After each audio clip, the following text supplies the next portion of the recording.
Sono le 12 in punto e noi puntuali siamo qui a tenervi compagnia, a tenervi informati con Focus TG. Buongiorno a tutti i nostri telespettatori da Alex Giuliano e Sharon Di Carlo.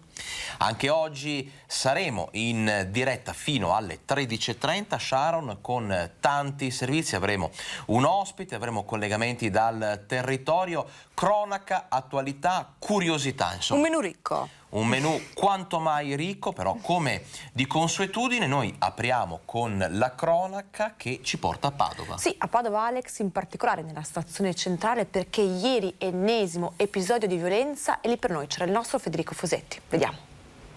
La stazione di Padova alla mattina è una zona tranquilla, la campagna elettorale sta entrando nel vivo e sicuramente questo sarà un tema caldo che impegnerà i candidati. I problemi semmai qui sono soprattutto verso sera, infatti proprio nelle scorse ore la polizia ha dovuto intervenire perché qui dall'altra parte del piazzale della stazione un ragazzo, un giovane, è stato aggredito, circondato da un gruppo di coetanei, picchiato, ha dovuto intervenire anche il 118, un ragazzo kosovaro che era stato poi protagonista nel pomeriggio di una lite con un coetaneo nordafricano. Poi la sera sembrava tutto finito, invece il ragazzo è stato di nuovo raggiunto da un gruppo di nordafricani, almeno questa è la sua versione che ora la polizia sta verificando, anche grazie alle telecamere della zona. Dicevo, è stato aggredito, picchiato, ha dovuto intervenire sia gli agenti delle volanti che il 118 per soccorrerlo, adesso indagini in corso. Quindi, come dicevamo, è soprattutto verso sera che qui la stazione è ancora una zona calda. Evitare di passare da soli durante la sera. Dopo c'è il discorso problema delle biciclette, quella era una storia a parte. Ovviamente io non mi sono mai fidato di lasciare la bicicletta in stazione, quelle volte che dovevo venire a prendere il treno la lasciavo al parcheggio, quello a pagamento o sorvegliato. Comunque insomma è una zona che ha bisogno di attenzione questa. Secondo me si potrebbe migliorare un pochettino la situazione. Bisogna stare un po' attenti? Sì, sicuramente, ma io ci passo solo la mattina, quindi per me è abbastanza tranquillo poi. Più la sera probabilmente? Probabilmente sì. Sempre la polizia qua, sempre che stanno indagando, sempre circondando. Quindi ci sono sempre controlli e va bene così? Sì, non è come anni fa. Sì, io sono contento. Quando viene qui sta sempre un po' allerta? Sicuramente, soprattutto di sera. Di sera sto sotto le luci perché un po' di paura ce l'ho, essendo ragazza giovane tra l'altro è sempre allerta. La preoccupazione semmai, più che per la quantità di episodi di cronaca che si verificano nella zona della stazione, è per il fatto che la violenza quasi sempre è improvvisa. Liti, risse e ferimenti avvengono in pochi secondi e quindi controlli, prevenzione e presenza di forze dell'ordine sarà il tema sul quale i candidati sindaco si dovranno misurare. E ancora cronaca, Alex, giusto? Ancora cronaca nera, purtroppo, perché ci spostiamo a Castelfranco, dove un 64enne di Pederoba ha perso la vita colto da malore mentre era alla guida del suo furgone. Stava guidando il furgone, come faceva sempre, quando ad un tratto si è sentito male. Forse pensava ad un malore che sarebbe passato subito. L'uomo ha avuto quindi la prontezza di accostare e fermarsi a bordo strada. Ma a colpire un artigiano, 64enne di Pederoba, probabilmente è stato un infarto che non gli ha lasciato scampo. La tragedia è avvenuta nella notte lungo la strada provinciale 308 a Castelfranco Veneto. Ad allertare le forze dell'ordine e gli uomini del SUEM 118 un automobilista di passaggio intorno alle 4:30. Sul posto sono giunti immediatamente i carabinieri della compagnia di Castelfranco e i sanitari, ma per l'uomo non c'era più nulla da fare. Il corpo è stato trasportato all'obitorio dell'ospedale cittadino in attesa delle decisioni dell'autorità giudiziaria di Treviso. Ed è stata ricostruita la dinamica dell'incendio dove ha perso la vita la 35enne di Ponte San Nicolò. La donna avrebbe appiccato il rogo ai vestiti del compagno dopo averci litigato. Voleva fare un dispetto al compagno che poche ore prima l'aveva rimproverata perché l'aveva vista bere al mattino, così ha pensato di bruciargli i vestiti. Quel rogo però le è stato fatale. I carabinieri di Piove di Sacco hanno ricostruito le ultime ore di vita della mamma 35enne di Ponte San Nicolò, morta venerdì pomeriggio nell'incendio che lei stessa ha appiccato nella sua abitazione. La donna, infatti, in preda all'agitazione, forse anche dopo aver fatto uso di qualche sostanza, ha dato fuoco ai vestiti del compagno riposti in alcune scatole di plastica sopra il letto matrimoniale. Prima aveva contattato l'assistente sociale per raccontarle del litigio e poi aveva cercato di chiamare anche il convivente, a cui poi avrebbe pure mandato una foto via WhatsApp dei vestiti in fiamme.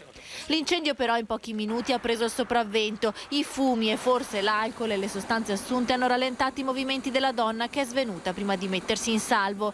Il pubblico ministero ha disposto l'autopsia e l'esame tossicologico che dovrebbe tenersi in settimana.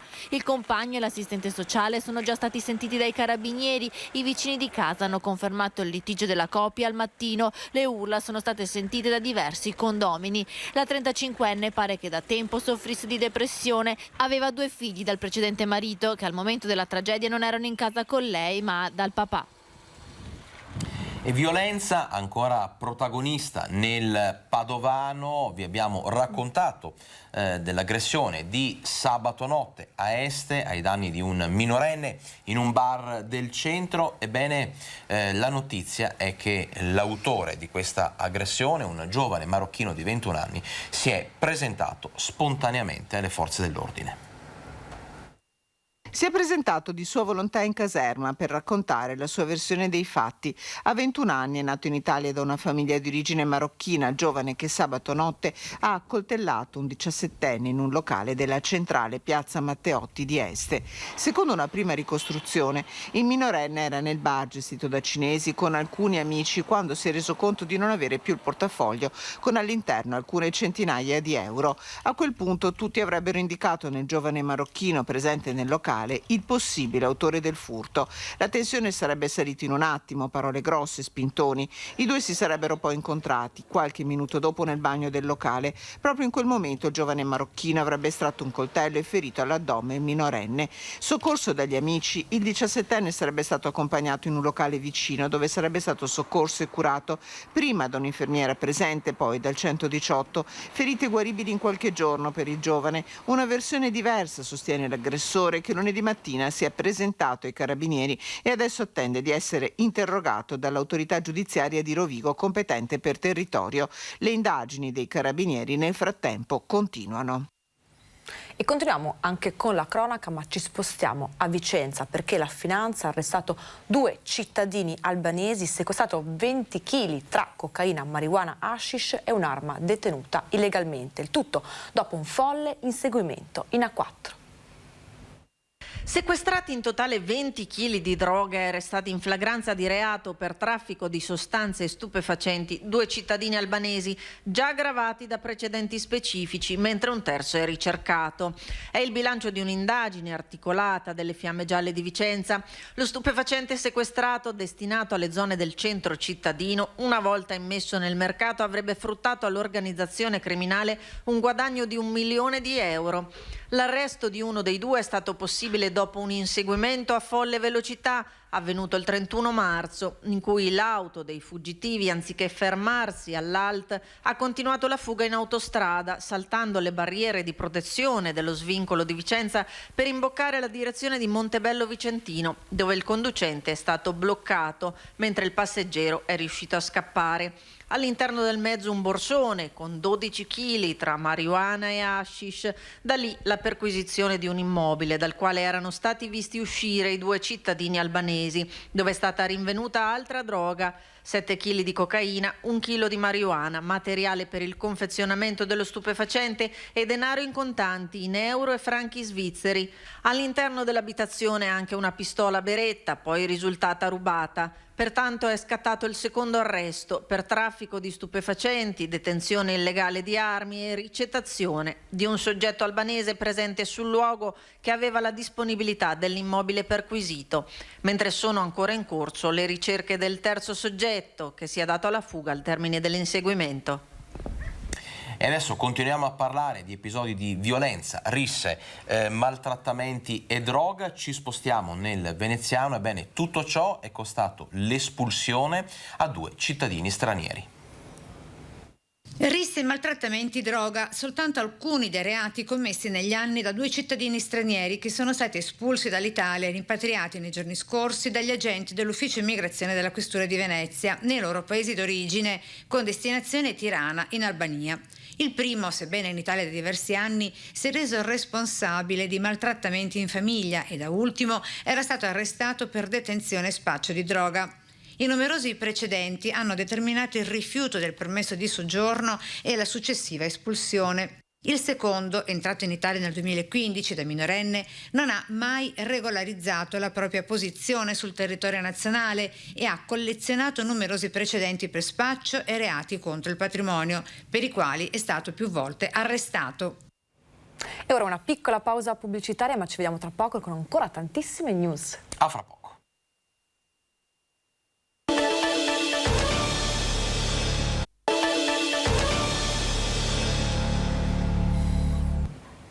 Bentornati in diretta col nostro Focus TG. Alex, una notizia dell'ultimo minuto, cosa ci è arrivato? Una notizia appena arrivata in redazione, la leggiamo insieme perché si tratta di una macabra scoperta nel tardo pomeriggio di ieri in un'area golenale del Po, nella zona di Occhiobello.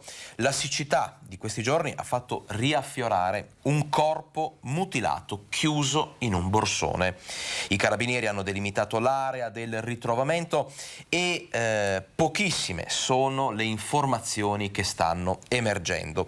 L'orrenda scoperta pare sia stata fatta da un operaio che si trovava di passaggio in quella zona per il suo lavoro di manutentore. L'uomo ha sentito provenire un odore fetido da un borsone abbandonato. Insospettito ha subito chiamato i carabinieri. La scoperta è stata a dir poco agghiacciante. Dentro c'era il corpo fatto a pezzi e in avanzato stato di decomposizione. Pare si tratti di una donna. È possibile che il delitto sia avvenuto altrove e che il borsone sia stato portato in Polesine dalla corrente. Chiaramente vi terremo aggiornati su qualsiasi sviluppo di questa macabra scoperta che ci è arrivata poco fa in redazione, di questa notizia, insomma, di cui vi abbiamo appena dato testimonianza. Adesso sicuro ne parleremo poi nei nostri telegiornali. Certamente, adesso noi continuiamo, Sharon, con la cronaca. Sì, ci spostiamo a Vicenza. Nel Vicentino, sì, esatto. Nel Vicentino, perché una violenta lite in famiglia è esplosa nel cuore della notte in provincia di Vicenza. Vediamo. 90 a Vicentina. Arrestato dai carabinieri un uomo che nel cuore della notte aveva fatto irruzione nell'appartamento della sua ex, terrorizzando l'intera famiglia. Si tratta di un brasiliano di 28 anni residenti fuori regione. Verso le 2 della notte tra sabato e domenica, a seguito di un diverbio con la compagna per problemi legati alla custodia del figlio minore, l'uomo aveva deciso di far valere le sue ragioni recandosi personalmente dalla donna. In evidente stato di alterazione dovuto all'abuso di sostanze alcoliche, il brasiliano avrebbe prima sfondato l'ingresso del condominio e poi forzato anche la porta dell'abitazione urlando e imprecando. La donna, che nel frattempo aveva lanciato l'allarme, ha subito lesione ad una mano nel tentativo di resistere all'irruzione. L'arrivo immediato dei militari ha messo fine all'aggressione. L'uomo arrestato in flagranza di reato dovrà rispondere di violazione di domicilio aggravata e danneggiamento. E adesso parliamo di un colpo messo a segno in pieno giorno a Mogliano Veneto, un colpo che ha destato scalpore proprio perché è avvenuto alla luce del sole. Il rientro della figlia del proprietario di questa abitazione ha disturbato il ladro, che si è dato alla fuga con un bottino ingente. Parliamo di 40.000 euro. Vediamo. I coniugi Migliorini ripercorrono quel giorno, consapevoli che nonostante il bottino ingente che il ladro ha rubato è andata bene, perché la figlia è rientrata prima, aveva dimenticato a casa il portafoglio, quasi incrociando il malvivente. Per fortuna che non è successo niente a loro, alla ragazzina, più che altro, che è entrato, e quando siamo andati a controllare in bagno c'era questa forbice proprio grande così, che sembra che lui l'ha appoggiata, ha detto se magari mi prendono colpisco. Il ladro probabilmente teneva sotto controllo la famiglia, sapeva che tutti erano usciti e la casa a 2 piani era vuota. Ha scavalcato questa recinzione. Se tu guarda bene c'erano por dentro, c'erano delle impronte. Lui, questa finestra era in ribalto, lui è cavalcato là, non so come è riuscito a aprire perché la finestra era semi aperta, no? È entrato, è andato subito per le scale, è andato in camera mia, ha portato tutto quello che ha preso. È fuggito portandosi via orologi di pregio e vari gioielli per un valore di 40.000 euro. Questa persona è andata proprio colpo sicuro. È andato colpo sicuro, qua sotto c'era il comodino aperto e ha portato via il primo orologio che c'era lì e dopo subito di sopra. E ha fatto tutto con cura perché la camera era proprio perfetta, non è che ha fatto proprio con cura. Quell'arco dei 20 minuti lui ha svuotato tutto. Un colpo studiato nei minimi dettagli. Indagano i carabinieri che stanno acquisendo i filmati delle telecamere di videosorveglianza della zona per identificare il ladro. Da alcune testimonianze era un giovane giubbotto nero, felpa con cappuccio scuro, il volto scoperto. È andata bene, ci dice l'imprenditore, ma il problema è un altro. La pena, perché quando devono essere presi devono fare una pena certa e la devono fare e non la fanno. E per cui continuano a rubare, continuano a delinquere, continuano a colpire le persone più deboli. Poi aggiunge: non possiamo difenderci, se sul ladro viene a casa, io ho un'arma, posso difendermi? Devo prima essere colpito e poi devo reagire. Nel frattempo sono morto. I figli ora sono terrorizzati, ci dice la nonna. I bambini sono traumatizzati. Se tu vieni dai bagni, non ti mi fanno così, nonna, e tienen paura, proprio i bambini stanno traumatizzati. E continua il nostro viaggio nel territorio da Mogliano Veneto. Ci spostiamo, Alex, a Venezia, precisamente a Mestre, dove un uomo è stato picchiato da 4 persone. Attimi di paura ieri pomeriggio a Mestre, poco dopo le 17 davanti alla piscina in via Circonvallazione. Un 52enne mestrino sarebbe stato picchiato da un gruppetto di persone scese, secondo le testimonianze, da una macchina. Ambulanza e polizia sono giunte poco dopo sul posto, chiamate da alcuni passanti. Sembra che tutto sia iniziato quando l'uomo ha fatto cenno alla macchina in transito di rallentare. A quel punto gli occupanti del veicolo non avrebbero gradito il rimprovero, fermandosi e scendendo in 4 verso il 52enne. L'avrebbero accerchiato e picchiato davanti a tutti senza remore. Poi sono risaliti a bordo allontanandosi. La vittima è stata poi soccorsa dagli operatori del 118 che l'hanno trasportato all'ospedale per sottoporlo alle cure del caso. Dai primi accertamenti sembra comunque che non abbia riportato gravi conseguenze. Sono state avviate le indagini per risalire ai responsabili. E rimaniamo nel veneziano, Alex, perché sono più di 3.000 rifugiati ucraini sottoposti a tampone. L'ULSS 3 ha sottoposto a tampone oltre 3.000 rifugiati dall'Ucraina, la metà dei quali ha richiesto ospitalità nel territorio veneziano. L'azienda sanitaria è impegnata anche nella sensibilizzazione dei richiedenti asilo alla vaccinazione. Sono infatti 1.628 le persone prese in carico dall'azienda sanitaria che sono intenzionate a fermarsi nel veneziano per un certo periodo e hanno richiesto assistenza sanitaria attraverso la tessera con il cosiddetto codice fiscale STP, e cioè quella riservata agli stranieri temporaneamente presenti con scadenza di 1 anno. Del totale circa la metà è già stata presa in carico dal SISP, il servizio di igiene e sanità pubblica presente in Piazzale Giustiniani a Mestre.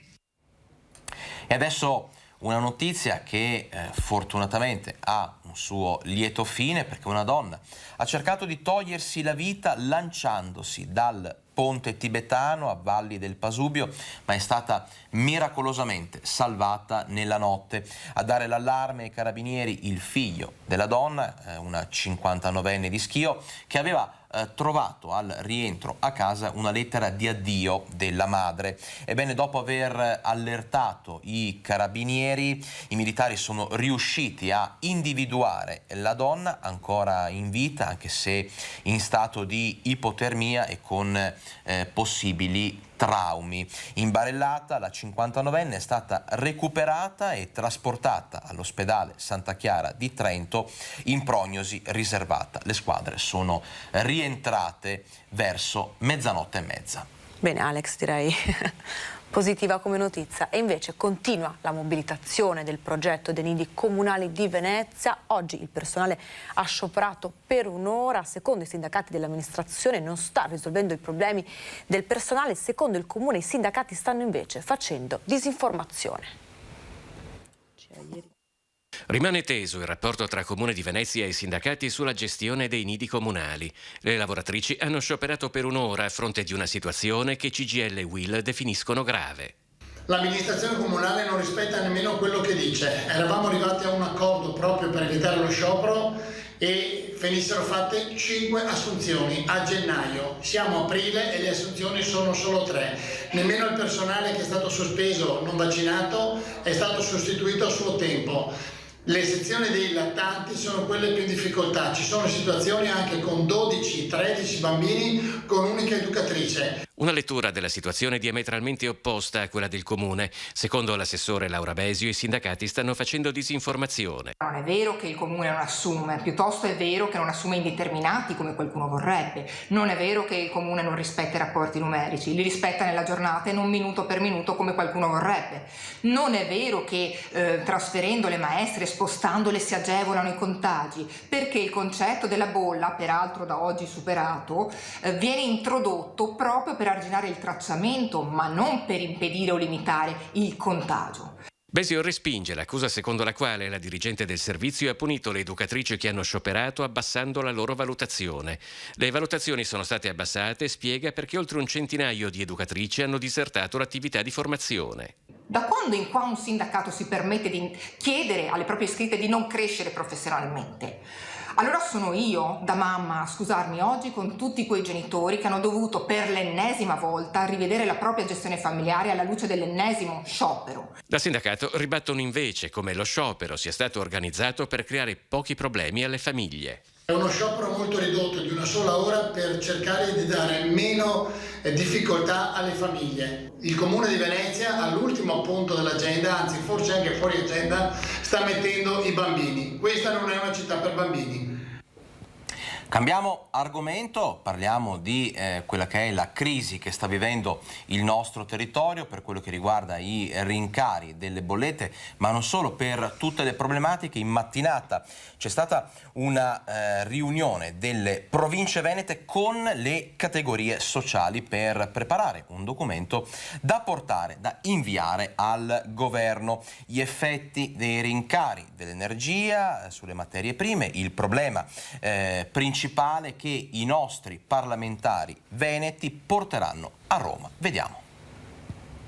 Sarà una macelleria sociale, cioè le aziende salteranno e quindi secondo me il mio invito è a riflettere su misure straordinarie di fatto di un'economia di guerra. È il messaggio che il parlamentare trevigiano porterà a Montecitorio dopo aver sentito cosa sta succedendo in uffici e cantieri. Aumenti medi del 20-30% sulle materie prime che rendono inattuabili i contratti d'appalto. Per asfaltare 1 chilometro di strada comunale, quindi dimensioni normali, 1 anno e mezzo fa ci costava intorno ai 40.000 euro. Adesso ci costa più di 60.000 euro. Un problema che riguarda anche molti cittadini che hanno aderito al bonus casa del 110%. Forse ci sta sfuggendo un po' di mano la situazione. Appalti già fatti da tempo con prezzi che non siamo più in grado di sostenere, al di là del fatto che la materia prima, il materiale è aumentato, chi del 20, chi del 30%, abbiamo anche la difficoltà a reperire quel materiale. La conseguenza è imprese ferme e famiglie che potrebbero perdere il bonus trovandosi a dover pagare per intero gli interventi. Ecco perché gli artigiani hanno una richiesta chiara. Chiedere al governo sicuramente di togliere innanzitutto la data del 30 di giugno sul 30% delle attività eseguite nel cantiere e renderlo strutturale questa attività. Anche i sindacati chiedono di rivedere le regole e non solo del PNRR. Una calmierazione dei costi e degli appalti senz'altro. L'altro aspetto ovviamente è il collo di bottiglia dei termini, dei tempi che devono essere in qualche maniera rimodificati. Tutte osservazioni che andranno a definire il protocollo che l'Unione delle Province Venete ha discusso oggi con le altre parti sociali e che la prossima settimana invierà al governo. Il governo potrebbe agire sulle aliquote IVA, così come ha fatto per esempio sui carburanti, potrebbe agire sulle marginalità. Oggi ci sono delle risorse da PNRR non ancora emesse a bando, quindi potrebbe fare una riflessione andando a rifinanziare progetti già presentati piuttosto che attivarne di altri che poi pagano lo stesso dazio dei precedenti. E ora una piccola pausa pubblicitaria, ma torniamo tra poco. A fra poco.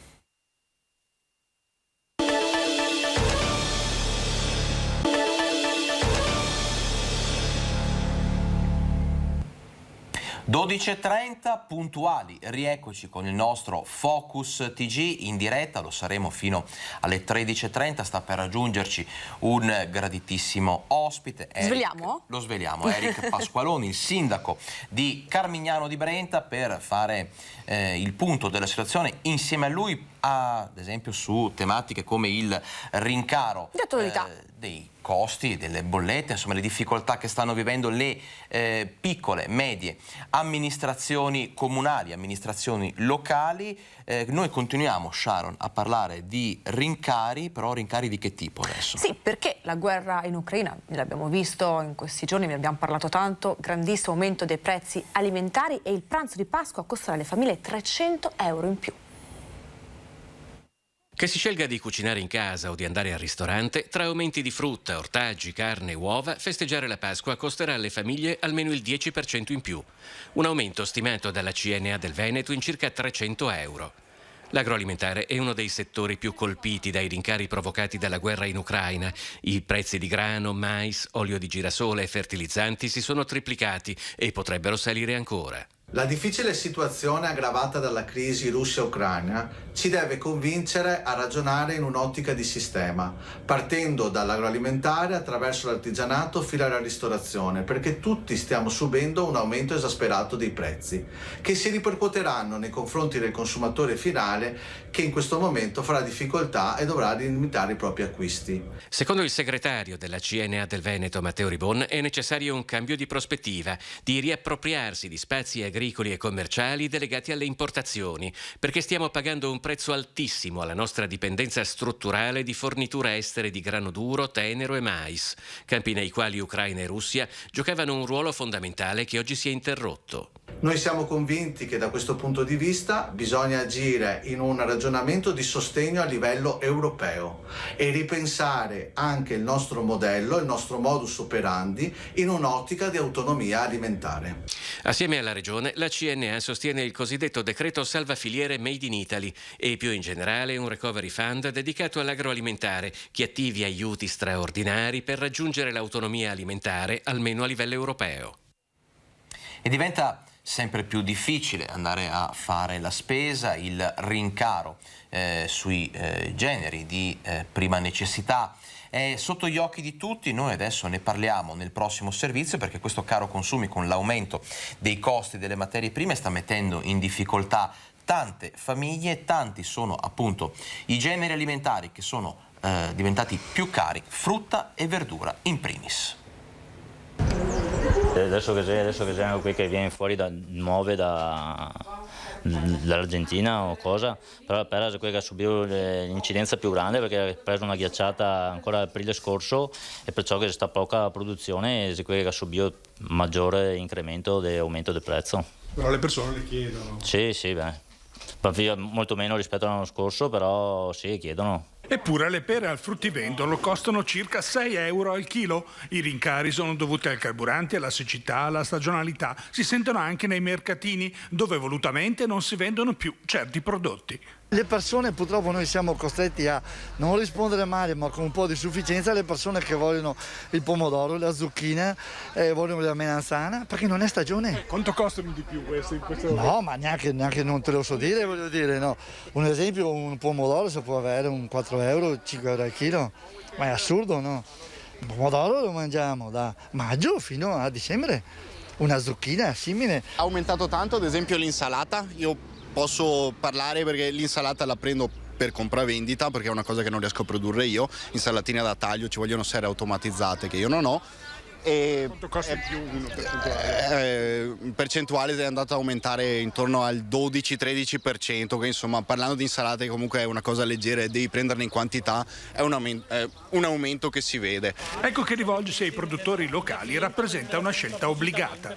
Il problema dei prezzi, bisognerebbe comprare anche un po' di prodotti locali. Così da un lato si pagherebbe un po' meno e dall'altro si sosterrebbero i contadini locali. Il problema del trasporto influisce meno. Noi abbiamo tutti i contadini, però chiamiamo alla sera per avere le cose alla mattina, perciò sono tutti prodotti di chilometro zero perché me li portano loro, insomma, in pratica. Bisognerebbe sì andare sempre dal produttore anziché aspettare la catena dei vari commercianti che quindi aumentano praticamente i prezzi. Purtroppo anche sul carburante io ci credo poco che sia stato un aumento, è una speculazione. Io cerco sempre quella locale, possibilmente a chilometro zero, giù di lì, insomma, ecco, quello che fanno un po' tutti. Ecco, io cerco di prendere magari meno fresco e più volte a settimana. Rimaniamo su questo tema, quindi il rincaro dei prezzi alimentari, e da Vicenza ci spostiamo a Treviso perché molti pensionati trevigiani hanno ridotto la spesa alimentare e nel frattempo arrivano anche le bollette raddoppiate.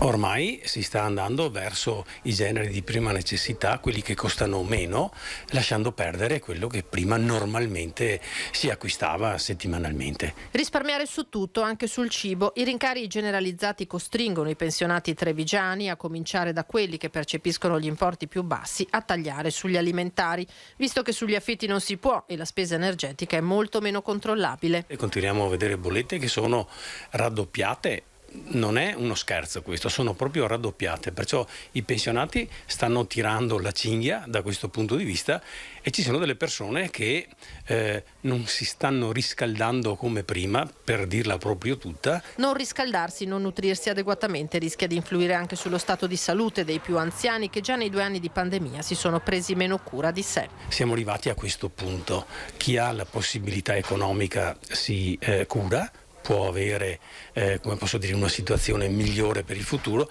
chi non ha nulla o una pensione bassa, una pensione minima, con questi rincari energetici è chiaro che deve fare la scelta, o mangiare o curarsi. Sindacato dei pensionati che boccia il taglio delle accise sui carburanti di cui il consumatore rischia a malapena di accorgersi. Ai costi dell'energia andrebbero fissati dei tetti massimi. È un pannicello caldo. È inutile che discutiamo degli extra profitti eccetera, gli stati devono mettere un punto fermo, più in là di una certa quota non possiamo andare. Alex, ci ha raggiunto un ospite in studio. L'ospite che vi avevamo annunciato ci ha raggiunto, si tratta di Eric Pasqualon, primo cittadino di Carmignano di Brenta. Buongiorno sindaco. Buongiorno a tutti e ben ritrovati. Allora, lei ha avuto modo di vedere insieme a noi il servizio in cui insomma si parla di difficoltà per tante categorie nel far fronte al rincaro dei costi, dei prezzi e quant'altro. Chiedo alla regia adesso di mandare in onda un altro servizio per poi fare il punto della situazione insieme a lei, sindaco, commentare tutto ciò che riguarda il rincaro non solo delle bollette, quindi non solo le difficoltà delle amministrazioni locali, ma Sharon, anche la benzina, insomma i trasporti e quant'altro. Il ministro veneto Federico D'Incà è tornato sulla questione, guardiamo il servizio e poi lo commentiamo insieme. Chiaramente verificheremo sul DEF la situazione economica del nostro Paese e se serve interverremo ancora, perché almeno per quanto riguarda il Movimento 5 Stelle al centro in questo momento vi sono le persone, i cittadini, le famiglie, le nostre aziende con il costo dell'energia e delle bollette che rischia di mandare in tilt la nostra vita. È un impegno politico e istituzionale preciso sul tema del caro bolletta, quello che arriva dal ministro veneto Federico D'Incà, nelle ore in cui dalle aziende del territorio è arrivato l'ennesimo SOS. Prima l'appello di Assindustria Confindustria Veneto Centro con il presidente Leopoldo Destro che ha chiesto di fare di più. In guerra servono risposte di guerra su gas e materie prime, le sue parole, poi lo studio sul rischio usura anche per le famiglie trevigiane della CGA di Mestre. Le problematiche sociali durante la pandemia, durante una guerra, durante una crisi internazionale energetica si fanno sentire chiaramente tra le famiglie che hanno più bisogno, quindi l'attenzione massima. La priorità va all'economia quindi più che al riarmo, tema che nell'ultima settimana ha creato forti fibrillazioni nel governo. Lo stesso ministro ribadisce la linea sua e del Movimento 5 Stelle. Abbiamo chiesto che vi sia una gradualità nell'arrivo al 2% e soprattutto che vi sia finalmente un esercito europeo con questa bussola strategica che di fatto diventa il cuore pulsante dell'esercito e che metta insieme le tante risorse che l'Europa mette sugli armamenti. Ma difesa a parte, i temi su cui accelerare sono diversi. D'Inca li passa in rassegna. In questo momento in Parlamento vi sono 4 riforme fondamentali: la riforma del fisco, la riforma degli appalti, la riforma della concorrenza e la riforma del CSM. Sono mesi importanti per il nostro Paese per raggiungere gli obiettivi che sono 101 del PNRR, che per noi rappresentano da qui al 2026 235 miliardi di investimenti. Sindaco, abbiamo visto tanti comuni in questo momento essere in difficoltà appunto per il caro bollette. Qual è la situazione a Carmignano di Brenta? Chiaramente è una situazione difficile che tutti i comuni hanno e quindi abbiamo da una parte tentato di combattere gli sprechi e questo può essere anche un'autoanalisi che ogni comune sta facendo e quindi sta portando anche a ottimizzare delle risorse e gestire bene poi quelle che sono i finanziamenti del comune. Chiaramente dall'altra invece abbiamo investito diverse risorse, perlomeno nel bilancio di previsione, per andare incontro alle esigenze dei nostri concittadini che sono in difficoltà, quindi abbiamo messo da parte nel bilancio di previsione un tesoretto di 50.000 euro che vorremmo dare come sostegno dell'aumento delle bollette ai nostri concittadini. Stiamo aspettando dal governo anche il contributo che è stato promesso per dare una mano ai comuni per appunto l'aumento delle bollettazioni. Non abbiamo ancora i dati in mano e quindi stiamo anche temporeggiando per poter fare un'analisi completa e chiara quando avremo una situazione molto più semplificata e sicuramente chiara per poi investire le risorse anche nei nostri cittadini. Stiamo dando una mano anche alle nostre attività commerciali perché questo è un problema enorme. Chiaramente questa situazione si riflette anche nel tessuto economico del territorio e quindi stiamo attenzionando la situazione per poter intervenire prima possibile. Sindaco, continueremo a parlare di questo e di tanto altro fra poco perché adesso incombe il break pubblicitario. Incombe, Alex. E allora pubblicità a fra poco. A fra poco.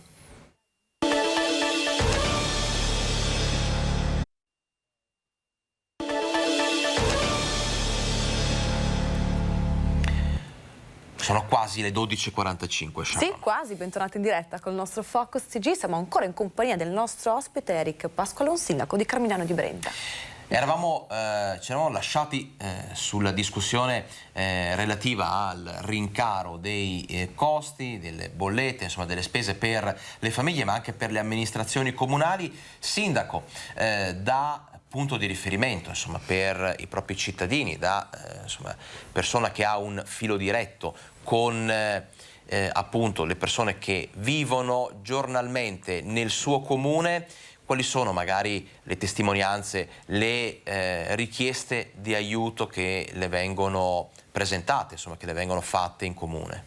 Sì, molto spesso i nostri concittadini, ma i veneti in generale, tendono ad arrangiarsi, sono orgogliosi di in ogni caso poter dire di farcela da soli, però in questa situazione abbiamo verificato che ci sono molte richieste in più rispetto al passato di sostegno e aiuto proprio di persone che fanno fatica ad arrivare a fine mese. Abbiamo visto tutte le bollette triplicare, quadruplicare e questo ha inciso molto soprattutto nella fascia di persone che hanno problematiche, comunque che avevano già un ISE, una situazione abbastanza delicata e fragile. Quindi da questo punto di vista abbiamo ricevuto tante segnalazioni e siamo pronti ad intervenire, lo abbiamo già fatto anche in tanti contesti per poter alleggerire la situazione e dare un sostegno concreto che è il compito nostro, quello di risolvere i problemi e di dare un sostegno concreto alle nostre famiglie che hanno bisogno. Sindaco, una Carmignano di Brenta che riparte anche da tanti eventi in città. Sì, abbiamo e stiamo programmando tanti eventi, tante manifestazioni. Chiaramente questa situazione ha quella del Covid, rallentato il mondo del volontariato, ha adagiato un po' le persone a stare a casa anche davanti alla TV la sera, che da una parte insomma qui siamo in TV va benissimo, ma dall'altra ecco, per noi amministratori è importante vedere la gente tra le nostre strade, tra le nostre piazze, nelle nostre manifestazioni, quindi noi partiremo sicuramente con grandi eventi a partire dal 25 giugno per la nostra estate carmignanese, la stiamo programmando per 2 mesi quest'estate con tante attività. Partiremo con il carnevale, un po' un'anomalia ecco, del periodo, quindi proprio ieri fra l'altro abbiamo incontrato tanti rappresentanti di classe delle nostre scuole che nonostante in quel periodo saranno già terminate e saranno già chiuse, vogliamo comunque coinvolgere per creare un grande evento ecco, per la nostra Carmignano. Assieme alle attività e alle manifestazioni vogliamo coinvolgere anche le attività commerciali, perché il commercio e il turismo anche nel nostro comune dipende dalle manifestazioni, dalle tante attività che vogliamo proporre, quindi è un connubio che vogliamo fortemente ecco, rinforzare e soprattutto ecco, vogliamo rilanciare il nostro centro, la nostra Carmignano, proprio partendo dagli eventi. Ecco Sindaco, sono tanti i primi cittadini che così ai nostri microfoni, nei nostri studi ci raccontano di quanto la pandemia abbia inciso, come ha detto anche lei, sul volontariato, sulla vita delle associazioni, sulla vitalità anche di determinati paesi, piccoli, medi o grandi che siano. Come si può riaccendere un pochino la fiamma del volontariato e andare a riconquistare un po' quella socialità persa? Secondo me il ruolo dell'amministrazione è proprio quello di stimolare quel mondo del volontariato nell'occuparsi della nostra comunità. Lo si fa attraverso ecco, il sostegno alle associazioni ecco, del territorio, lo si fa anche dando del sostegno anche economico, perlomeno nell'organizzazione delle manifestazioni, perché molto spesso la pacca sulla spalla non serve, o meglio serve, ma poi ci devono anche essere all'interno i contenuti, quindi l'amministrazione deve mettere nelle condizioni poi chi fa volontariato di farlo in maniera sicura, di farlo in maniera concreta, senza rimetterci e soprattutto ecco, dando quel valore di iniziativa che viene appunto nella nostra comunità e che è un po' il cuore pulsante delle nostre comunità, perché tutte le comunità vivono di volontariato, tutte le comunità vivono di iniziative e di socialità. Sindaco, a proposito di volontariato, davanti ai nostri occhi un'emergenza umanitaria, quella dei profughi dall'Ucraina. Carmignano di Brenta come si è attivata in questo senso?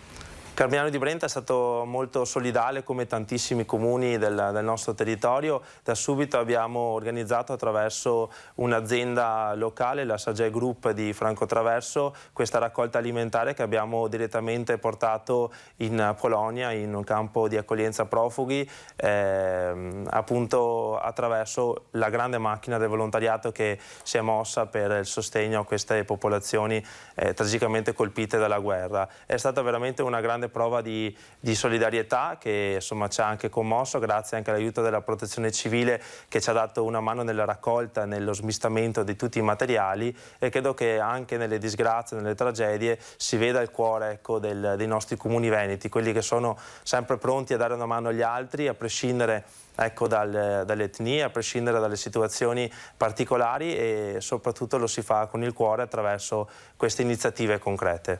Assolutamente. Sindaco, in chiusura, prima di salutarci, una domandina immancabile su un acronimo che è entrato oramai nel nostro vocabolario, il PNRR. Tanti comuni, insomma, veneti hanno presentato progetti, iniziative. Carmignano di Brenta come si è mossa? Carmignano di Brenta si è attivata subito per richiedere importanti finanziamenti. Abbiamo già ottenuto, fra l'altro attraverso la Regione Veneto e l'ULS 6, 1.250.000 euro per il raddoppio della nostra struttura del distretto sanitario, che si trasformerà in casa della comunità, un bellissimo progetto regionale finanziato che quindi raddoppierà anche i servizi sanitari all'interno del nostro territorio. Nel frattempo abbiamo presentato anche tutte le domande per vari finanziamenti, dalla riqualificazione dell'ex scuola primaria, che a breve verrà trasferita in quella nuova, a altri bandi di messa in sicurezza stradali, di viabilità o di altri stabili. Chiaramente siamo un po' arrabbiati con il governo, ne parlavamo l'altro giorno anche con il presidente ANCI Mario Conte, perché la maggior parte, o perlomeno il 60-70% dei contributi sarà destinato nei territori del sud per tutta una serie di parametri che sono stati calcolati. Sì, però su questo ecco, stiamo combattendo assieme ai sindaci veneti, perché verranno e vengono, diciamo, penalizzati i comuni più virtuosi rispetto a quelli meno virtuosi. Però siamo determinati, abbiamo i progetti in mano e non molliamo di certo. Sindaco, la liberiamo, la liberiamo grazie a Eric Pasqualon, sindaco di Carmignano di Brenta. Porti i nostri saluti in città intanto. Grazie mille, grazie per l'invito e buon proseguimento. A presto. Grazie. Non ha problemi di movida violenta Carmignano di Brenta, invece qualche problemino c'è a Padova. Parliamo di residenti del centro storico che insomma si lamentano degli schiamazzi, cori da stadio a tarda notte, episodi anche appunto di microcriminalità. Vediamo insieme nel prossimo servizio come si sta organizzando in merito proprio Padova. Vediamo. È un girone dantesco. Bronx, ecco, come vivere nel Bronx, c'è di tutto, da spaccio, da violenza, macchine rovinate, urla, rumori, tutto quanto, diciamo così, è vietato, lì viene applicato, nessuno controlla e quindi noi siamo completamente isolati. Uscire la sera è un problema. I rumori sono intollerabili.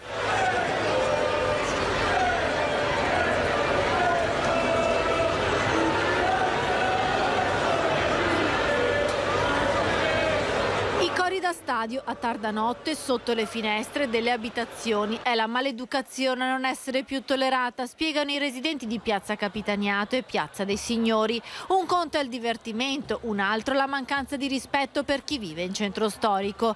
Anna e Antonia dell'associazione Residenti del centro storico di Padova hanno scritto una lettera al sindaco Giordani per chiedere che il regolamento comunale venga rispettato. Non bastano gli street tutor che dopo Pasqua dovrebbero tornare a circolare nelle piazze per sorvegliare i clienti dei locali ed evitare comportamenti molesti. Le sole risposte che ha dato è di mettere 3 tutor, che sono 3 vigilantes, senza nessun potere, come ho scritto, sanzionatorio, e poi che vanno su e giù per la piazza e non si vede mai cosa facciano, perché se sono dei vigili possono anche intervenire in virtù di essere pubblici ufficiali. Loro devono solo passeggiare, invitare i ragazzi a stare più buoni. Non bastano anche i cartelli di divieto di suonare dopo una certa ora, perché i cori e le urla durano fino a tarda notte, spiegano i residenti, che vogliono più passaggio di polizia locale e forze dell'ordine per evitare anche il degrado e la sporcizia. Il degrado, quello proprio diciamo derivato dal fatto che vanno a servirsi degli angoli nascosti di Piazza Capitaniato per le loro deiezioni, oltre al fatto che c'è vomito dappertutto alla mattina. Se lei chiede a chi alla mattina esce alle 6 o con il cane o i giornalai, le diranno cosa trovano. Quindi questo non è socialità, questo è veramente una cosa, non saprei definirla come. Comunque io dico che ormai lo definiamo una mancanza di rispetto nei nostri confronti, una mancanza di rispetto, e ormai la misura è colma. Restiamo a Padova, Sharon, perché sapete che nel nostro Focus TG non possono mancare i collegamenti live con i nostri giornalisti. Diamo la linea alla nostra collega Chiara Gaiani. Chiara, a te la linea. Buongiorno Chiara. Buongiorno Alex e buongiorno anche a Sharon, ovviamente a tutti i nostri telespettatori. Ci troviamo all'interno di questo giardinetto ricavato nella sede dell'Ordine dei Medici di Padova, perché in questo momento è in corso una conferenza stampa per fare il punto su varie emergenze. La più preoccupante è quella della mancanza dei medici di medicina generale e abbiamo sentito il dottor Domenico Crisarà, che è il presidente dell'Ordine dei Medici di Padova, che poi potremo sentire nell'intervista che ci ha rilasciato nelle edizioni di questa sera dei nostri telegiornali. Ci raccontava che entro il 2026 dei 600 medici di medicina generale in servizio nella provincia di Padova 300 andranno in pensione. Già in questo momento la situazione è piuttosto difficile, tanto che un medico malato non riesce a trovare il sostituto. Preoccupazione aggravata dal fatto che 31 marzo, fine dello stato di emergenza, anche le USC, le unità speciali di continuità assistenziali, vanno rimodulando, o meglio addirittura chiudendo la data ultima di cessazione del servizio il 30 di giugno, ma già adesso delle 150 presenti nel periodo più emergenziale della pandemia ne sono rimasti in servizio 30, e questo in un momento in cui nella sola provincia di Padova si registrano nelle ultime 24 ore 2135 positivi e purtroppo i timori sono legati anche all'arrivo di una nuova variante. E quali sono le prospettive? Perché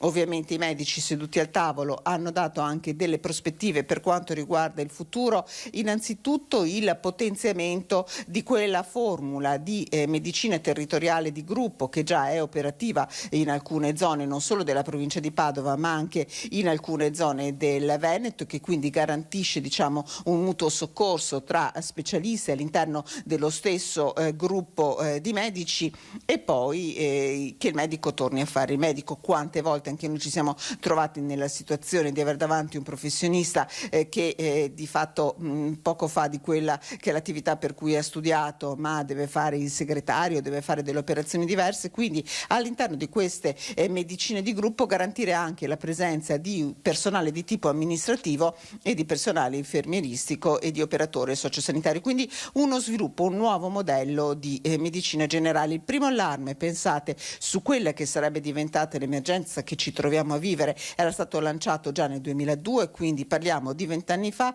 Vi darei un ultimo dato in coda: in questo momento la Regione Veneto sta formando 800 medici destinati poi ad andare a ricoprire i posti della medicina generale. Di questi 250 già assistono dei pazienti, quindi davvero una situazione molto preoccupante di cui si dovrà tener conto nelle riflessioni politiche e amministrative direi più urgenti, quindi anche già dei prossimi mesi. Alex, ringrazio la nostra Chiara Gagliani, sempre chiarissima come sempre, Alex. Assolutamente, grazie Chiara Gagliani per il tuo aggiornamento. Grazie a voi. È una problematica che si ripercuote non solo nel Padovano, ma anche in tante altre province del nostro territorio. Prima di prenderci un minutino di pausa e andare in pubblicità, visto che abbiamo introdotto l'argomento della sanità, chiedo alla regia di mandare in onda il report di Azienda Zero. È la fotografia con cui andiamo a monitorare l'andamento dell'epidemia in Veneto, una fotografia che riguarda le ultime 24 ore. Ebbene, il delta dei nuovi positivi nelle ultime 24 ore che sono stati intercettati è uno dei più alti fatti registrare nell'ultimo periodo. Pensate, sono oltre 9.000 i nuovi positivi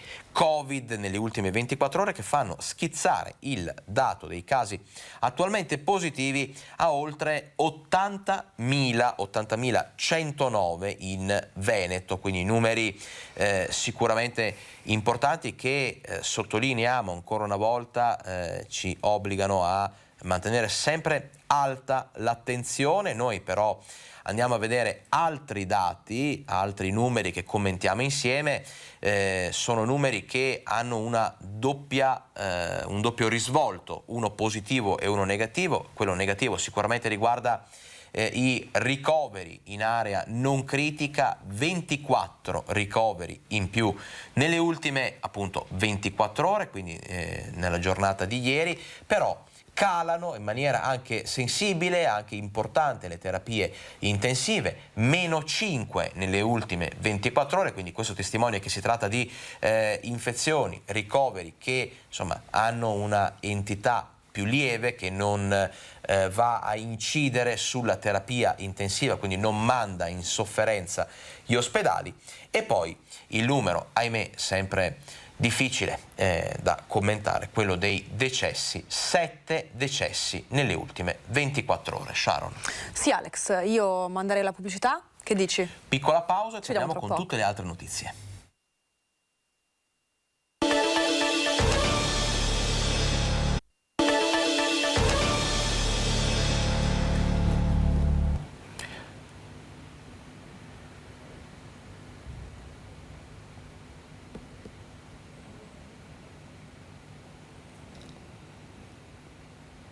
Sono da poco passate le 13, rieccoci a Focus TG, staremo in vostra compagnia ancora per poco meno di mezz'ora, una mezz'ora in cui spazieremo da un argomento all'altro, tante notizie. Adesso parliamo di turismo. Sì, ci spostiamo anche da un territorio all'altro, infatti ci spostiamo sull'altopiano perché si chiude con il segno positivo la stagione invernale e ora ci si prepara invece a quella estiva.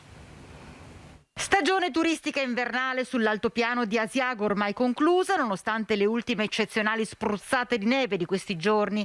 Ci si appresta ora a quella estiva ed è positivo il giudizio del sindaco di Asiago, Roberto Rigoni-Stern. La stagione invernale fortunatamente è andata bene perché nonostante le due nevicate, quella dell'8 di dicembre e quella di gennaio, siamo riusciti grazie alle basse temperature a garantire il nevamento artificiale e questo ha permesso agli sciatori di tornare a sciare sull'altopiano, e anche perché abbiamo gli impianti di risalita nuovi delle Melette a fianco ad una gestione perfetta dell'ambito scioviario, si è riusciti a riacquisire quella clientela che non veniva da anni sull'altopiano e gli investimenti che abbiamo fatto come amministrazione, pari a 10 milioni di euro nei nuovi impianti di risalita, unitamente agli investimenti della società privata e della società delle Melette, hanno reso possibile il ritorno anche in grande stile di quella che è la stazione delle Melette, che ha dato una risposta importante in molti sciatori che erano presenti durante la stagione invernale.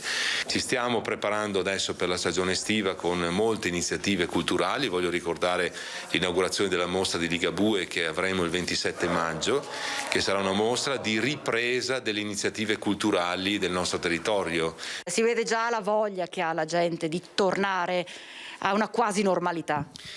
Sì, c'è tanto bisogno di ambiente, c'è tanto bisogno di contatto con la natura, c'è tanto bisogno di godere anche il bello di un paesaggio straordinariamente integro come il nostro e questo lo percepiamo da parte di molti turisti che arrivano. Abbiamo riaperto molte seconde case, c'è una grande riscoperta di Asiago e dell'altopiano grazie anche alle molte iniziative che abbiamo messo in campo in questi anni.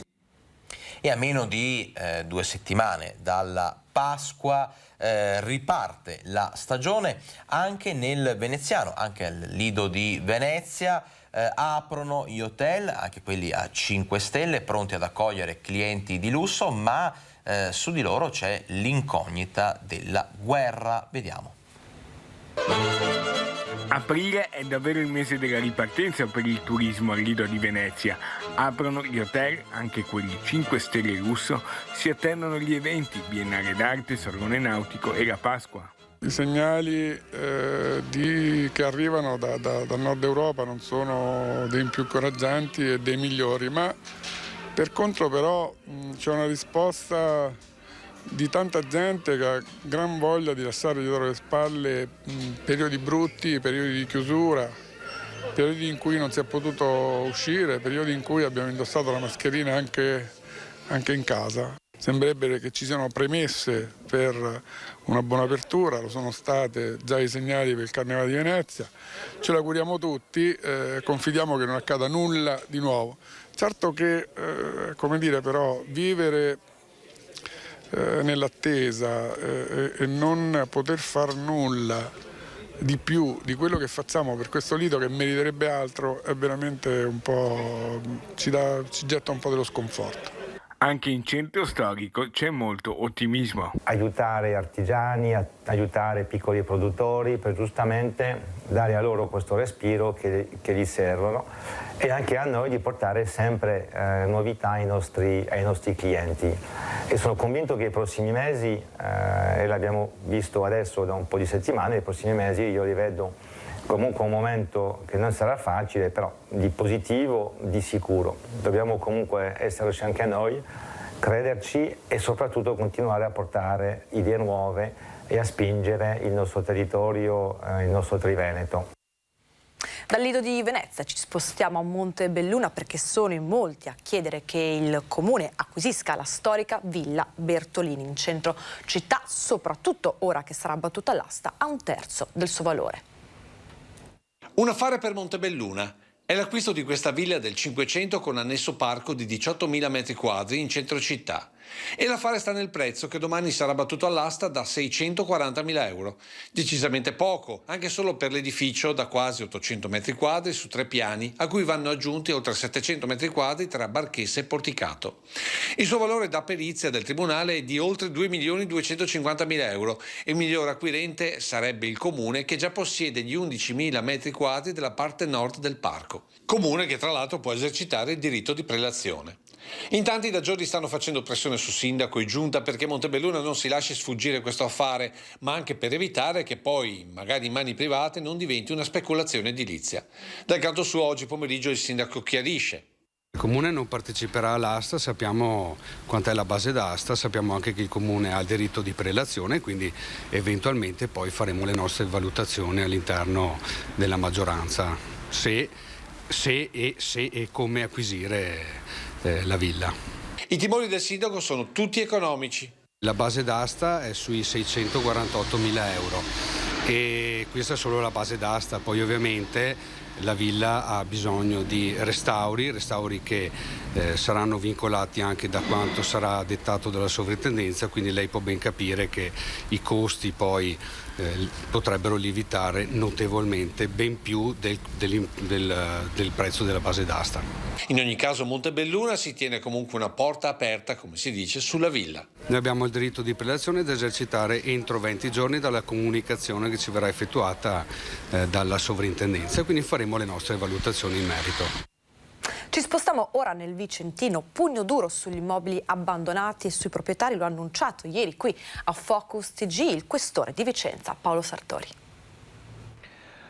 Casolari, appartamenti, capannoni e immobili abbandonati possono diventare sede di degrado, disagio sociale e criminalità. L'occupazione abusiva e l'utilizzo di queste aree disseminate in tutta la provincia e nei centri abitati rappresentano spesso il seme di situazioni molto più complicate, sulle quali la Questura di Vicenza ha deciso di intervenire in modo deciso. Lo rivela il questore Paolo Sartori, ospite speciale a Focus TG di Rete Veneta, il quale annuncia un giro di vite sui proprietari di immobili a rischio. Interverrò nei prossimi giorni in maniera decisa nei confronti dei proprietari di questi immobili, perché è un loro specifico dovere metterli in sicurezza e mettere dei sistemi di difesa passiva per impedire che vengano utilizzati in maniera impropria. È chiaro che nel caso in cui queste persone, questi proprietari, non dovessero adempiere a quello che è un loro specifico dovere, potranno incorrere in sanzioni sia di carattere penale che amministrativo, se non anche in responsabilità di tipo civile. La Questura sta portando avanti un'operazione di controllo del territorio che comprende anche il Bassanese, dove più volte sono stati condotti interventi interforze. E anche se la Pedemontana non è un'isola felice, il lavoro delle forze dell'ordine può essere agevolato dalla collaborazione con i cittadini. Isole felici non ne esistono. Sicuramente Vicenza, in paragone a tante altre città, può essere considerato un posto dove l'ordine pubblico viene mantenuto in maniera ottimale e dove tutte le problematiche che emergono anche su segnalazione espressa dei cittadini vengono affrontate in tempo reale. Proprio per questo, se devo fare una considerazione finale, vi appello a tutti i cittadini ad aver fiducia nelle forze dell'ordine e a segnalare a tutte le forze dell'ordine le problematiche che emergono. E nel servizio si è fatto riferimento al bassanese, allora ci spostiamo proprio a Bassano per un'altra segnalazione di disorganizzazione nell'ULSS 7, in particolar modo nell'ospedale appunto di Bassano, il San Bassiano. Crescono i dubbi sul futuro del nosocomio cittadino, ma soprattutto crescono i disagi dei pazienti. Ascoltate la storia di questo malato oncologico. Un lungo periodo di radioterapie e chemio scandito da prenotazioni puntuali e visite di controllo calendarizzate regolarmente dal personale dell'oncologia del San Bassiano. Poi dal 2021 qualcosa è cambiato, anzi molto, come ci racconta il signor Roberto, paziente oncologico, costretto come tanti altri a rivolgersi alla sanità privata per rispettare scadenze e prescrizioni mediche che al San Bassiano, ci dice, sono diventate ingestibili. Se non c'è altra strada farò l'esame in via privata. Infatti mi sono prenotato 288 euro più 2 di bollo che fa 300. Un altro caso, e oramai abbiamo perso il conto, di paziente oncologico dell'ULSS 7 costretto a spendere soldi per esami e visite private al San Bassiano. Ci spiega, sembra diventata un'impresa anche prenotare una colonscopia. Dove mi fanno andare? Ad Asiago. E siccome sarà fatto con una sedazione parziale, devo essere anche accompagnato perché da solo non ci posso andare. Asiago non è proprio dietro l'angolo, e meno male che dico che non c'è la neve per terra. Una situazione che solleva molti dubbi, non solo al signor Roberto, che parla di disorganizzazione nell'ULSS 7. Mi dà l'idea che questa utilizzazione ottimale degli edifici, delle strutture, degli impianti, di tutte le tecnologie che ci sono, eccetera, eccetera, sia fatta principalmente in forma economica. Il valore riservato alle persone, no? Al tempo che perdono, alle difficoltà di movimento, eccetera, eccetera, viene messo in subordine. I dubbi grossi che mi vengono sono sulle decisioni che vengono prese nell'amministrazione di questi beni che fanno parte della nostra realtà. E invece noi ci vediamo smontare tecnicamente tutte queste cose in base a ragionamenti meramente economici di bilancio. Dubbi e domande che aspettano risposte. La parità è sicuramente un'opportunità per la società ed è in questa direzione la riflessione suggerita da CGIL nel convegno dedicato nei giorni scorsi, ma in pandemia sul lavoro sono state soprattutto le donne ad avere più difficoltà. I 2 anni di pandemia hanno prodotto un elevato numero di dimissioni dal lavoro da parte delle donne trevigiane, con una rilevante differenza rispetto agli uomini. Se ne è parlato nel corso del convegno Parità è opportunità, fortemente voluto dalla CGIL Treviso, per tornare a discutere di questo tema e volgerlo in positivo, ma anche esaminare da vicino l'ulteriore divario tra i 2 generi prodotto dallo stop forzato e dalla crisi. In provincia di Treviso, ad esempio, a fronte di un incremento medio nelle dimissioni che si sono registrate nel 2021, il 13% è stato l'incremento osservato per gli uomini contro un 20% dell'incremento delle dimissioni nel caso delle donne. Dati di cui prendere atto in un contesto generale che necessita, secondo il sindacato, di un cambio di prospettiva. La crescita, anche per quanto riguarda la donna, riguarda esclusivamente contratti a termine o contratti part-time e solo su settori specifici. Questo è il cambio culturale che noi vorremmo mettere in campo. Il tema dell'accesso al mondo del lavoro è legato ai servizi, quindi a quanti servizi le donne hanno, perché il lavoro di cura è ancora a carico soprattutto delle donne. Per quanto riguarda la contrattazione, noi possiamo trovare degli strumenti di flessibilità che permettano alle donne anche di gestire questo tipo di impegni, alle donne e agli uomini, perché la condivisione è un tema fondamentale delle nostre trattative sindacali. Un tema per la consigliera regionale del Partito Democratico Vanessa Camani che deve essere prioritario nell'agenda della regione. Ad esempio il PNRR, le risorse che arriveranno dall'Europa tramite Roma in questa regione devono a nostro giudizio essere assolutamente reindirizzate in azione di interventi che impattino in maniera diretta anche sulla possibilità di accedere in maniera paritaria per le donne ad alcuni servizi e ad alcuni beni. Pensiamo che sia una possibilità che va colta e sarebbe gravissimo se la regione del Veneto non intuisse, non cogliesse questa opportunità. E adesso nei prossimi 2 servizi ci andiamo a riallacciare a quello di cui abbiamo discusso con il nostro ospite Eric Pasqualoni, il sindaco di Carmignano di Brenta. Parliamo cioè di nuovo di volontariato e poi di crisi per le famiglie che devono pagare le bollette. Ma intanto iniziamo da Vicenza, perché sono tanti i volontari appunto che combattono il degrado andando a ripulire le rive dei fiumi.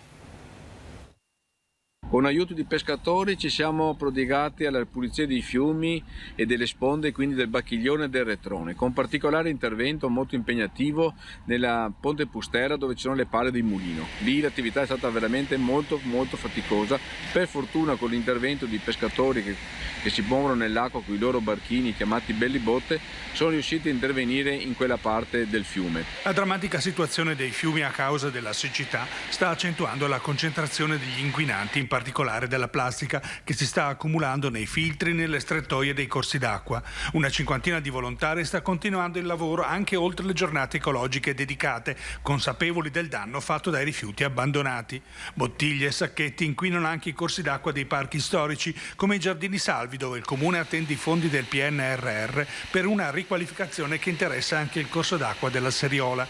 I volontari si sono dedicati alla raccolta anche sulle rive della periferia. Continua la pulizia dei fiumi di Vicenza, siamo sull'Astichello all'altezza dell'ospedale. Gli altri volontari invece si sono prodigati a ripulire le sponde fino andando giù a Borgo Berga e quindi tutto l'isolotto di quella frazione della città, e poi giù ancora per il fiume Bacchiglione fino alla località di Campedello, ripulendo le sponde da una tantissima quantità di rifiuti. Infatti abbiamo riempito tantissimi sacconi e arrivare a un peso stimato di 350 kg. Questo per dire che purtroppo molti rifiuti abbandonati poi vanno giù nei fiumi e seguono il percorso del fiume e poi vanno giù direttamente nel mare.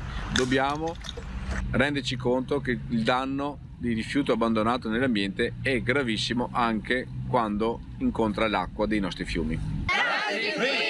Per una Vicenza più pulita!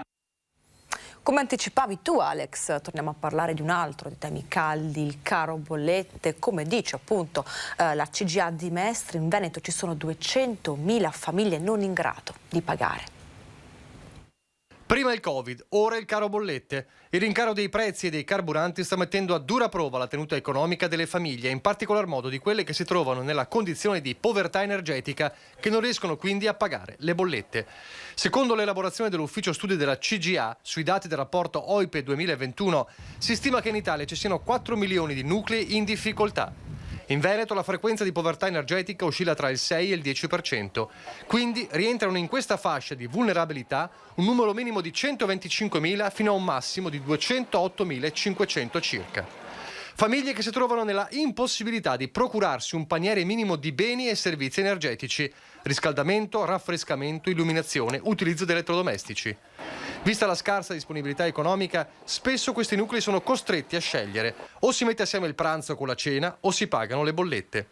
In linea generale, i nuclei più a rischio sono quelli con un elevato numero di componenti, vivono in affitto in abitazioni di proprietà non più recenti, il capofamiglia è giovane, spesso indigente o emigrato, e le province più a rischio sono Padova e Verona, da 23.000 a 39.000 nuclei familiari a rischio. Seguono Venezia, Treviso, Vicenza, Rovigo e Belluno. Ricordando che dall'avvento del Covid fino al gennaio di quest'anno il numero degli occupati italiani tra lavoratori indipendenti è sceso di 185.000 unità, si può affermare con buona approssimazione, prosegue la CGA, che anche per quanto riguarda la povertà energetica, in questi ultimi 2 anni, i nuclei dove il capofamiglia è un autonomo, la situazione è peggiorata in misura maggiore che fra le realtà dei lavoratori dipendenti. Se vogliamo dare veramente una mano a queste realtà c'è solo una cosa da fare: mettere un tetto agli aumenti delle bollette di luce e gas, così come hanno già fatto temporaneamente altri paesi europei. E c'è un altro fenomeno che sta preoccupando, sta creando non pochi disagi nelle città, ovvero quello che nei quartieri stanno sparendo le banche, creando disagio proprio ai residenti, soprattutto alla popolazione anziana. Vediamo. Banche in fuga dalle periferie, con disagi soprattutto ad anziani e negozianti. Un esempio, a Brusegana, lungo Via dei Colli, fino a pochi anni fa c'erano 3 sportelli bancari in 500 metri, ora più nessuno. Uno sostituito da una grande caffetteria, il secondo da un'ottica medica e a quasi 50 anni dall'apertura vicino alla chiesa, chiuso i battenti a novembre, la grande filiale Intesa San Paolo, ex Cassa di Risparmio, che occupava un grande palazzo dall'aspetto quasi di bunker bancario. Non è stato lasciato nemmeno il bancomat. Che quelli che non hanno la macchina devono andare fino a Tencarola e è un disagio sicuramente. È un disagio perché c'è solo la posta, non c'è neanche una banca. Abbiamo bisogno della banca, se no dobbiamo andare a Tencarola. O in posta? In posta, non so se in posta, per esempio col bancomat si può andare. Quindi per trovare una banca bisogna fare 2 chilometri e portarsi a Tencarola. Verso Padova, invece, la situazione si fa disastrosa. Da oltre 7 anni ha chiuso quella in via Sorio, sostituita anche qui da una caffetteria. Ormai tutto si rivolge a un banking, però in questo modo non c'è più il rapporto che c'era una volta e anche la gente veramente non è, in questo caso, è danneggiata. Si poteva almeno lasciare uno sportello automatico? Certo, assolutamente sì, almeno per dare un po' un servizio. Secondo me si sta danneggiando la collettività. A poca distanza, nel popoloso quartiere Palestro, da 1 anno e mezzo sono chiusi ufficio e sportello bancario vicino all'ex Cinema Cristallo. Se no bisogna andare al centro. Non è sempre comodo, insomma. E non è comodo per nessuno, penso. Purtroppo la situazione è questa. Nel vicino piazzale San Giovanni, sulla banca abbandonata di fronte alla storica porta, le vetrate sono state imbrattate. Ci sono ancora le vecchie casseforti, ma è stato rimosso l'ATM.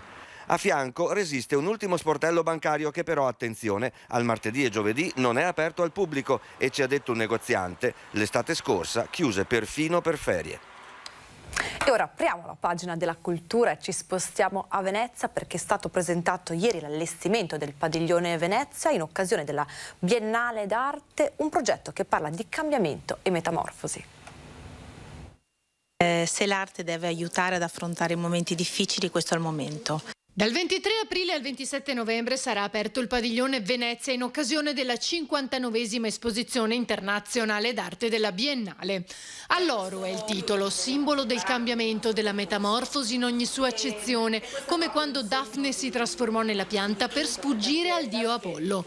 Un viaggio che va dalla psiche alla madreterra, con al centro del percorso l'installazione linfa, che attraverso il latte ricorda il grembo materno e la rinascita poi con l'alloro, di cui si sente il profumo mano a mano che ci si avvicina. Partiremo proprio da questo aspetto molto psicologico, anche molto mistico, per arrivare alla terra, perché quello è l'avvicinamento, quello è l'onestà di cui parlava anche l'artista Paolo Fantin, l'onestà nel pensiero, cioè la terra.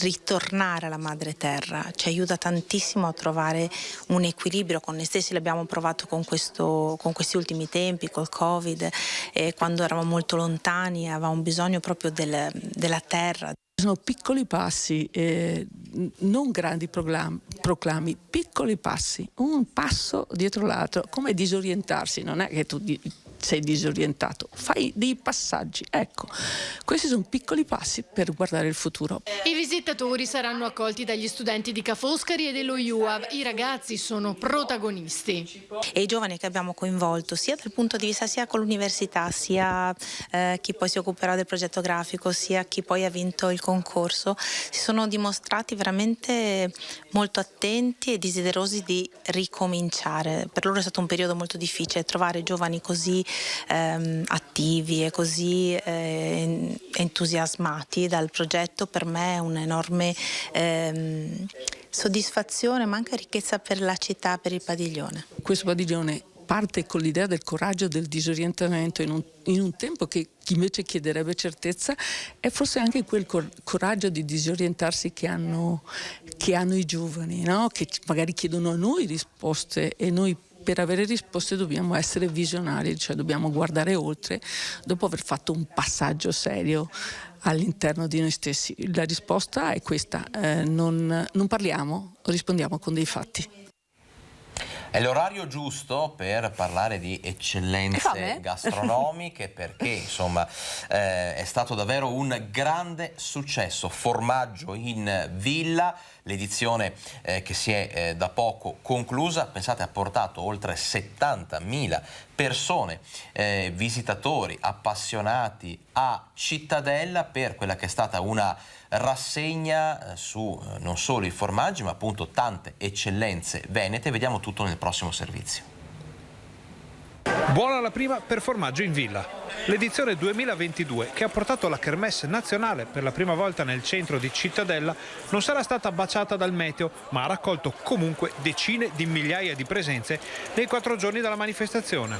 Oltre 70.000 visitatori sono arrivati da tutto il Veneto e da fuori regione per godersi le eccellenze per il palato e quelle della città. Siamo ripartiti con una grandissima manifestazione, 4 giorni importanti, 4 giorni che hanno visto decine di migliaia di presenze a Cittadella, che hanno fatto lavorare un po' tutti, dagli espositori ai nostri negozianti, insomma a chi vive e lavora a Cittadella, e penso questa sia la cosa fondamentale. Cittadella ha tutte le carte in tavola per diventare un punto di riferimento di grande importanza per il turismo veneto, che pure vanta meraviglie di ogni genere. L'obiettivo che ha Cittadella è quello di provare a vivere di turismo, almeno per una parte, e quindi dopo l'inaugurazione delle mura avvenuta nel 2013 abbiamo continuato ad investire e queste sono le manifestazioni che vogliamo portare a Cittadella. Soddisfatti anche gli organizzatori di Formaggio in Villa e con loro gli espositori, molti dei quali hanno dato fondo alle scorte nei 4 giorni di mercato caseario. Siamo molto soddisfatti, il pubblico ha risposto molto bene, soprattutto la domenica, ieri abbiamo avuto proprio